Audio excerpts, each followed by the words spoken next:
Hi, I'm Dawn Watson, and this is Right Now on the East End. Today is Thursday, June 25th, and we've had a whole lot of things happen this week. First up, of course, is Phase 3 has reopened. That happened on Wednesday, June 24th. And what that means for East Enders, Long Islanders in general, is that restaurants are now able to serve food at 50% capacity, as well as serve diners outside. And you can also now finally go and get your nails done or go get a massage, head to the spa, head to the nail salon, massage therapist, or get a tattoo if that's your thing. So that's very exciting. In about 2 weeks, we are looking forward, as long as our COVID-19 numbers go down, we are looking forward to Phase 4 starting. So that should be a little bit after July 4th.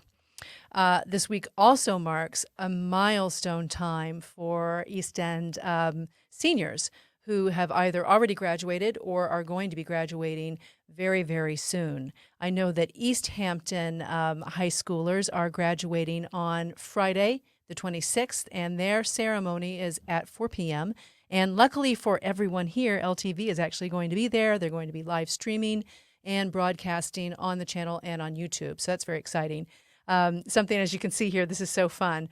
So since we can't really gather for graduation the way we had always in the past, we've all come up with these kind of really novel approaches in order to celebrate and to make sure the seniors feel like they've actually hit this milestone. This is a photo that ran in on 27 East, taken by Dana Shaw, of the Hampton Bays graduating class ceremony, which was held on Ponquag Bridge. So very fun parade there, and the parade will be happening in East Hampton, as I said, on Friday, the 26th at 4 p.m. So congratulations, seniors.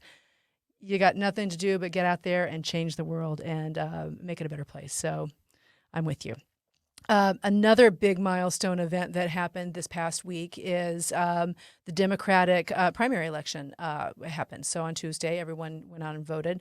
And it seems as if I voted, of course. It seems as if a whole lot of us did, although we will not know the results until, I believe, the end of June. I think June 30th. So the people who are challenging Lee Zeldin include, and I've got a little screenshot here, a screen grab of this from the East Hampton Star.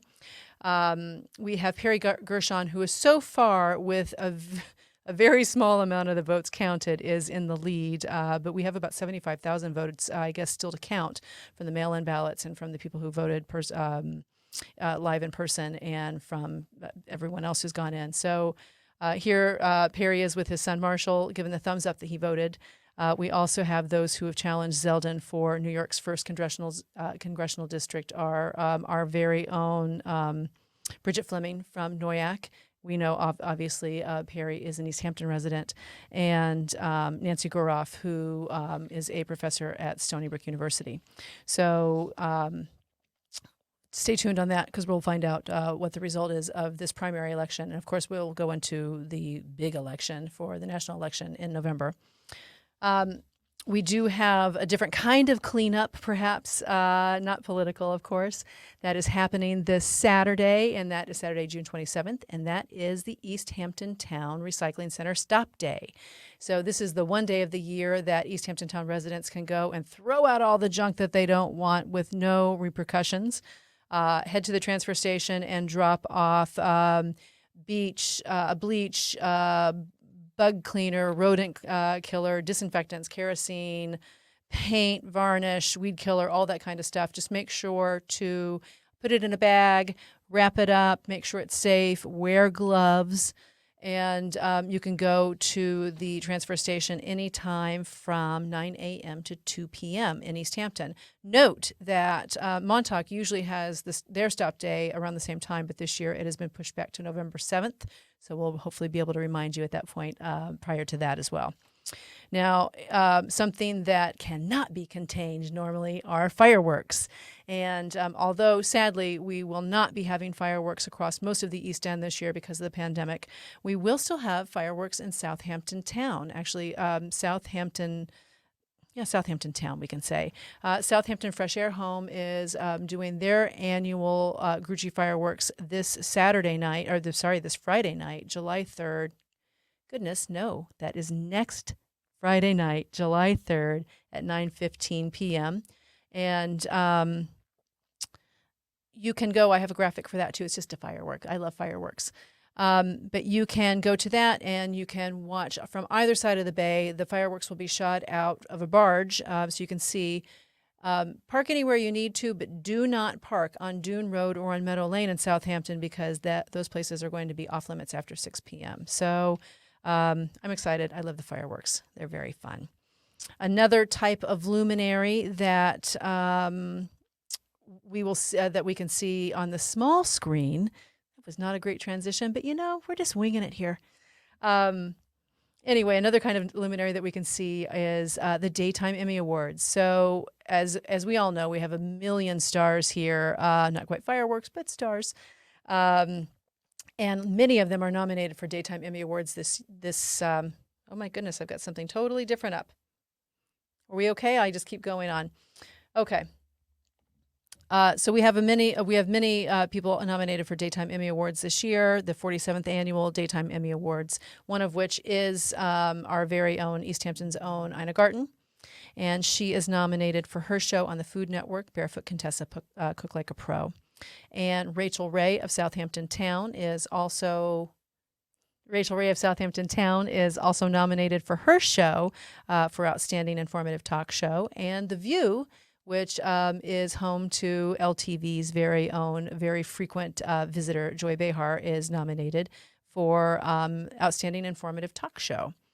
Lastly, for the big national names, Watermill's Kelly Ripa is nominated for Outstanding Entertainment Talk Show for her show Live with Kelly and Ryan. And we have two others that are nominated for Daytime Emmys, which people might not know because they don't see them in front of the screen, but they're also very big content creators, which is amazing. So East Hampton resident Ron Carlavati is nominated himself as head writer of the writing team of Outstanding Drama and Outstanding Directing for a drama series for Days of Our Lives. I said that a little backwards, but that's okay. So anyway, Ron is nominated. He is the head writer for Days of Our Lives, and he and his team are nominated for Outstanding Writing Team. And for the show is nominated for Outstanding Drama and Outstanding Directing in a drama series. And then also another East Hampton town person and that's Lawrence Rich and his brother Alan are nominated for their show After Forever, which was produced by the both of them, and that is nominated for an Outstanding Digital Drama Series. The 47th Annual Emmy Awards are held this Friday, June 26th at 8 p.m. on CBS. We were talking about fireworks before, and like the supernova celebrities, which we're all kind of known for visiting anyway.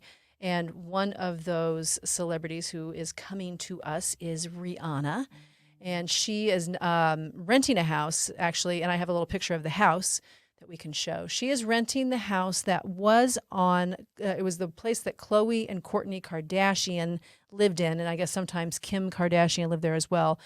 In their Kourtney and Khloe Take the Hampton show a few years ago. This house in Noyac is perfect, I guess, for Rihanna because it's super secluded and it is on the water. So Rihanna can go and use the deep water dock and boat and jet ski, which apparently she's quite fond of.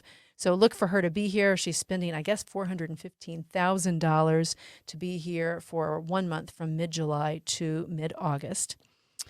There's another huge name that is coming huge money. I guess it's coming to rent this summer in the Hamptons, and that is an art world star who we might not know her because she's Moscow born, but she's an art collector and an editor, and her name is Dasha Zukova. We know her maybe better through her ex-husband, who is the Russian billionaire Roman Abramovich. And she is also currently married to another billionaire, I guess, shipping heir Stavros Niarchos III, who once dated Lindsay Lohan and Paris Hilton, and I think one of the Olsen twins. So that's kind of interesting. They're renting Eothen, which is Andy Warhol's old spread in Montauk, and that's on the market with Adam Lindemann. Oh my goodness. Adam Lindemann is the owner of that house now, and he bought that. Several owners past Warhol, but it is on the market for $65 million, and it is being rented out this summer.